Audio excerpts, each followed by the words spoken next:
Hi guys, Every Knife Guy here with another knife review for you, and you can see here we have another Boker box. This one is a little beat up, so yeah, they got this second hand from my Instagram buddy. Here's Ryan. I've traded with him a few times. If you don't follow him, go ahead and give him a follow. He's got some sick knives and he has quite a high turnover of customs and semi-customs, so he's a cool guy to follow just for some knife porn. Here's Ryan. And then there's actually an underscore in the end there. I didn't leave much room. Here's Ryan. If you're on Instagram and you're into knives, go give the guy a follow. He's worth it. So he's a good dude, and I've done a couple of trades with him now. And yeah, so he sent me this. And this was actually a straight purchase for me. This is the Boker Impetus. This is a big beast of a knife. Let's get this out of here. You can see we've lost the original packaging in there, but we do have the shell of the box, which is something. Let's put that aside. And yeah, this is another one in this growing trend of collaborations between custom knife makers and small house knife makers with larger companies. And this is a collaboration between Boker and Michael Burch of Burchtree Blade Works. First thing I'll do is just open this up here and show you his very cool logo on there if I can. If we can get this camera to focus. Burchtree Blade Works, you can see the snake with the fangs there. Very cool logo from a very cool knife maker. And so his designs are real love it or hate it sort of stuff. He makes very chunky overbuilt knives, so if you're not into that, you're probably not going to like this. I wasn't too sure at first, but it's definitely grown on me. I do quite like the design. The more of his designs I see, the more I love them. His bolsters, particularly in his customs, are just incredible. Go look out if you're on Instagram.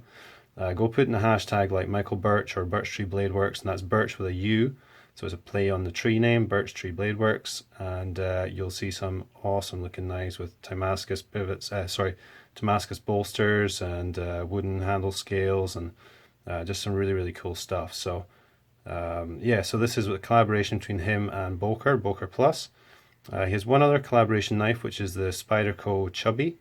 And it's another cool looking knife, a little bit different from this design, the Impetus design, and it's a bit pricier, I think, for sure. I can't quite remember what it is. This is a fairly affordable offering. I think now they're anywhere, 120, 150 US, something for these. I could be completely wrong, but that number comes into my head. So what do we have here? Well, we have a flipper on IKBS bearings. You can see the logo for that there. The blade stamped on the flipper tab here, if we can get the focus, is 440C. We have a very thick blade stock, as you can see.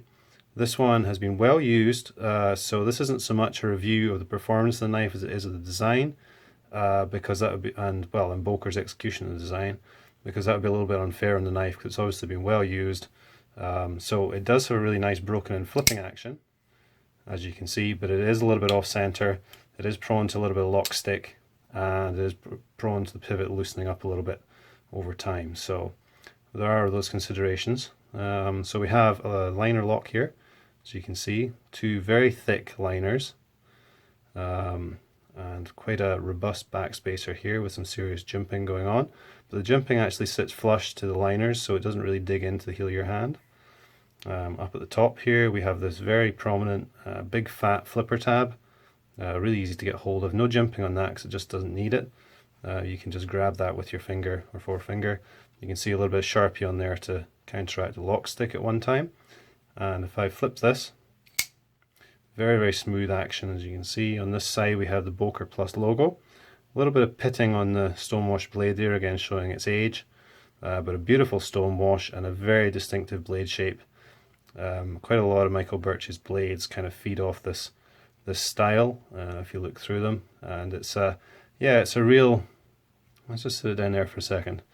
It's a really unique looking knife, and I wasn't too sure if I liked it. It is kind of so ugly, it's pretty kind of thing. If you're into that overbuilt style and that big fat blade, then yeah, it's pretty cool.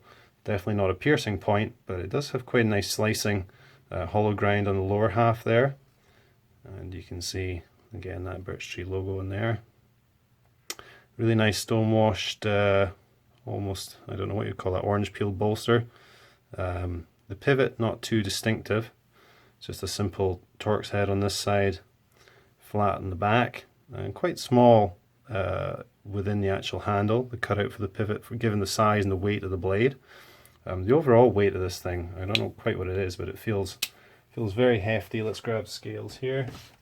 If I can find them, put those on there. Yeah, it feels really hefty in the hand, and definitely, you know, not something you want to be lugging around with you every day, because that's going to feel like a half brick in your pocket, basically. Let's put that on there. 212.7 grams, 7.5 ounces.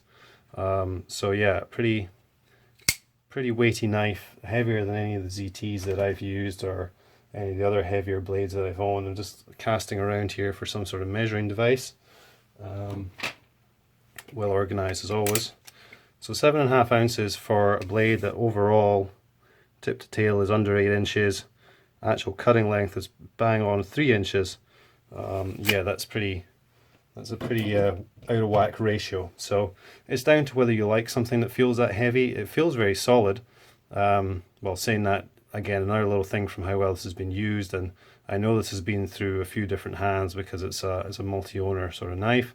There is a little bit of shake there almost, and no play at the moment, but this pivot does tend to loosen up, and you will get a little bit of lock rock there, and also a little bit of lock stick, as I said. So it doesn't always feel as solid as the weight would suggest, but yeah, in the hand feels really nice.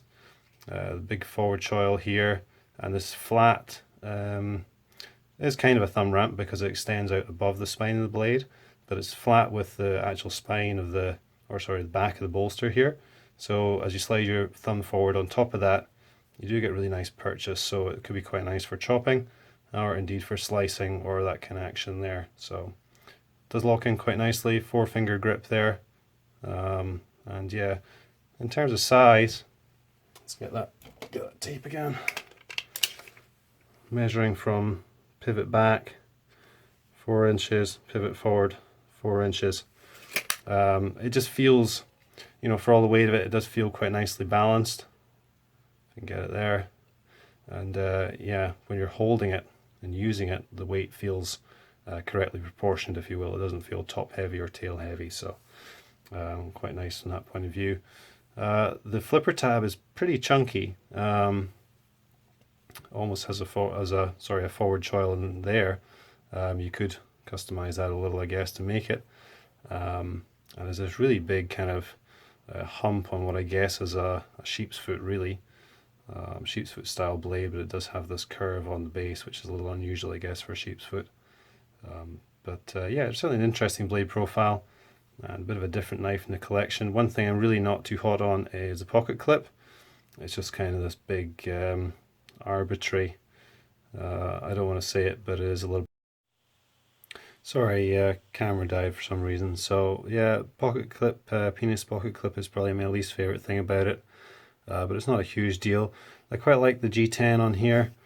Sorry, a bit of oil in there. The G10, I like the way it's been sculpted in at the front to match in perfectly with the bolsters. If I can get an angle on that for you to see. You can see there it's nicely contoured round and matches up perfectly. There's absolutely no drop or gap or ridge there. Backspace is very nicely machined. Overall, the quality and the build of it seems really nice. The action is certainly slick on the IKBS, as you would expect. Nice and smooth closing. It is a little, you can definitely tell it's been flicked a lot and used a lot, but certainly very smooth and a lot of fun to play with. Big heavy blade really comes out of there with a thunk. Very authoritative rather, sorry. You can probably hear that right in the camera. Really snaps into place. The lockup is pretty good. It's slightly over 100% of the lock bar engaged. And there's nothing wrong with that. Oh, we're getting some good focus on there for once. That's nice. And you can see that really big, well, there's a fairly large cutout there in the actual lock bar to give it its tension, or to adjust the tension. There's some nice details on the lock bar itself. You can see there's a little bit of jimping or sort of little grippy cutouts on the edge of it. Just enough to get you purchase for your thumb, but not enough to be painful. You can see there the tension to push it right back. On this side we have a nice little bevel cut out, just again to give you room for the point of your thumb to get down in there, grab those 1, 2, 3, 3.5 little divots, and to push that back. That's a really nice little touch, and there's definitely some lovely little details on here that I'm assuming have come over from Michael Burch's original custom designs. Never had the pleasure of handling one of those yet, but yeah, it's certainly something to note on there. That's a nice little detail. Stone washing on the blade. It's pretty nice. It certainly suits it, I think. A polished blade would just kind of look wrong given the size and the kind of I don't know, brutish nature of it. It looks more suited to that sort of that kind of battle-scarred, worn-up kind of look that stonewashing gives it. If it was too polished, I just don't think that would fit with the overall kind of posturing of the knife, if you like. That's maybe a little bit pretentious, but you know, that's how I see it. So let's close it up again and just show you that flipper a couple more times. Now, because it has been played with quite a bit, the detent, you can see here, whoops, look at that, it opens without me even trying. So if I push this closed, detent, it's fairly reasonable. You can certainly see if you watch the flipper tab at the back there, see it clunk into place there. But the detent obviously has weakened a little bit over time, because with a good fling of the wrist like that, you can actually get it to open right up. So yeah, almost couldn't do it there, but yeah, so it's maybe not as strong as it was out of the box, but you know, it's reasonable and does its job. So I'm not going to bother doing a sharpness test. It came to me reasonably sharp. I've used it a fair bit, and I've actually just resharpened it, but it's not amazing, and it's not really a slicing tool to start with. It's more of a heavy use or mall ninja type of blade, if you will. So that's kind of where it fits into the category, I guess. And as I say, it is a real love it or hate it knife. I quite like it now. I don't know if I'm going quite as far as love it. It will probably be leaving my collection sometime soon in favour of something else, but it's certainly been fun to own, and I hope you guys enjoyed taking a look at it. Thanks for watching, and I'll have some more videos coming for you soon. Cheers.